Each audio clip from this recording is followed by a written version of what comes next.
বলতেছিলাম যে কথাটা, যে শিক্ষিত ব্যক্তি আর অশিক্ষিত ব্যক্তি নিয়ে একটা প্রসঙ্গ তুলছিলাম, যে বাংলাদেশের মানুষ এমনিতেই 95% অশিক্ষিত, তার মধ্যে আবার বলা চলে যে এদেশের জনগণের 90%ই আওয়ামী লীগ বিএনপির সাথে সম্পৃক্ত। 10% লোক বিভিন্ন দল করে, জামাত ইসলামী সহ অন্যান্য দল করে, যেটা আমি গবেষণায় পাইছি, জানি, বুঝি। জামাত ইসলামীর মধ্যে শতভাগ লোক শিক্ষায় শিক্ষিত। ইসলামী ছাত্র শিবিরের মধ্যে শতভাগ ছাত্র আদর্শবান। কেমন?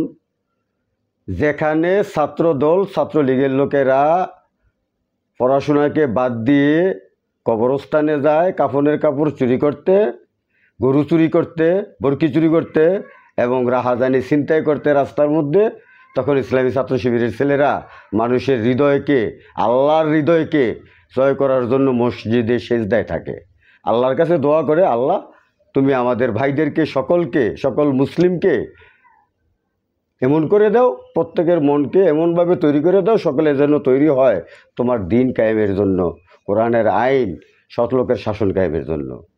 ইসলামী ছাত্র শিবিরের লোকেরা, জামাত ইসলামীর লোকেরা শিক্ষিত, এইটাও একটা গালি।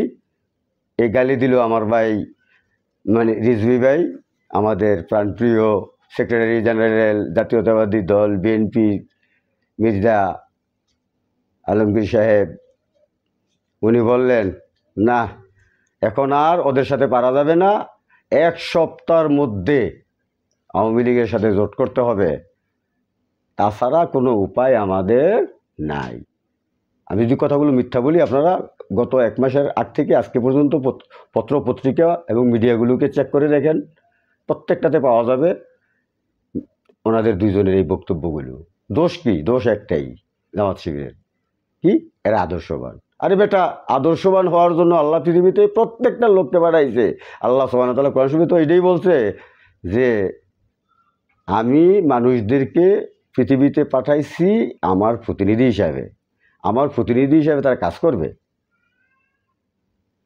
তে আপনারা কি এর মধ্যে পড়েন না? আমরাই শুধু না, প্রত্যেকেই এই ভালো কাজটা করার দায়িত্ব প্রত্যেকের। সুতরাং শিবির তার আদর্শ দিয়ে, নীতিনৈতিকতা দিয়ে, চরিত্র দিয়ে, চারিত্রিক গুণাবলী দিয়ে মানুষের অন্তরকে জয় করতে পারছে। আর তার প্রমাণ হচ্ছে ঢাকা বিশ্ববিদ্যালয়ের ডাকসু নির্বাচন, জাহাঙ্গীরনগর বিশ্ববিদ্যালয়ের নির্বাচন, 3 দিন পরে দেখবেন রাজশাহীর, এবং আগামী 1 মাসের মধ্যে দেখবেন গোটা বাংলাদেশের একটা শিক্ষা প্রতিষ্ঠানেও কোনো ছাত্রকে স্থান দেওয়া হবে না, না, না।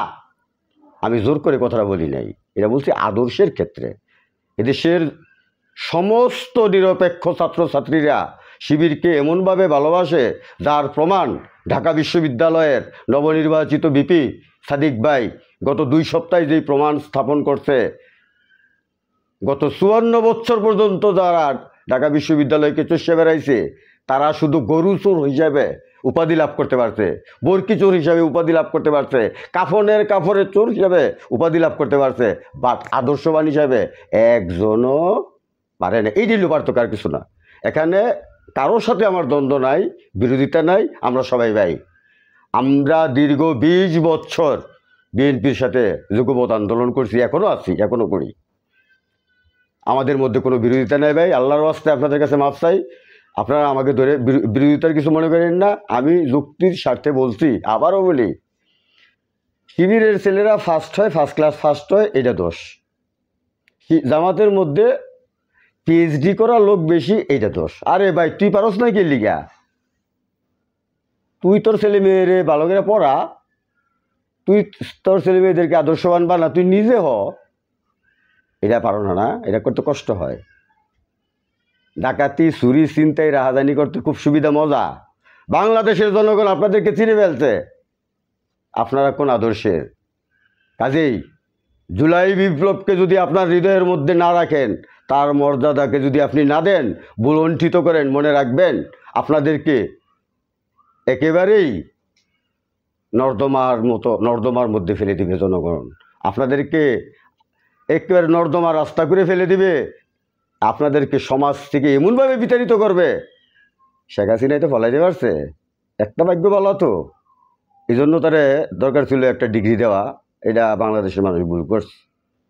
কারণ এটা তো পৃথিবীর ইতিহাস প্রথম যে প্রধানমন্ত্রী পলায় হেলিকপ্টার দেয়া।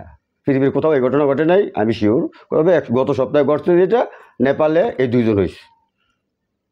আমি বললে তো আর কাজ হবে না, তারপরেও বিশ্ব শান্তি সম্মেলন যারা করে, শান্তি পুরস্কার যারা দেয়, নোবেল বিজয়ীদেরকে নোবেল পুরস্কার যারা দেয়, আমি আমেরিকার হোয়াইট হাউসকে বলবো আপনারা এই দুইজনকে 2টা পিএইচডি ডিগ্রি দান করেন।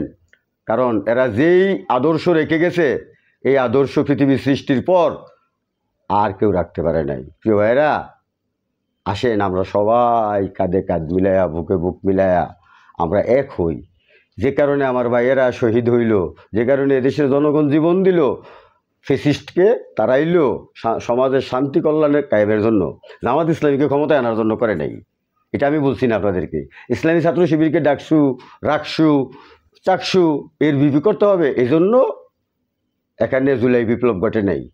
জুলাই বিপ্লবের সিগনিফিকেন্স এইটা না।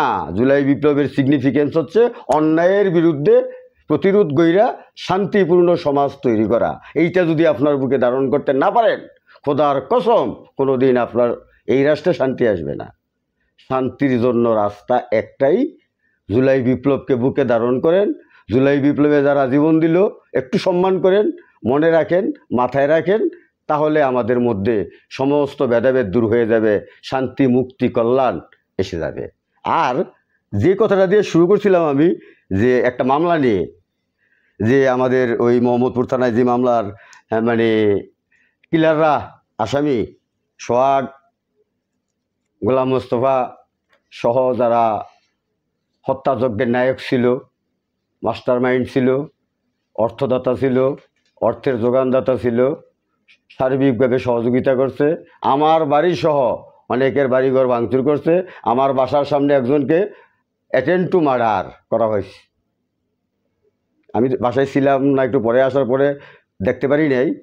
সেটা রেসিডেন্সিয়াল মডেল কলেজের ছাত্রটাকে আমার বাসার সামনে মেরে ফেলা হইল, হত্যা করা হইল।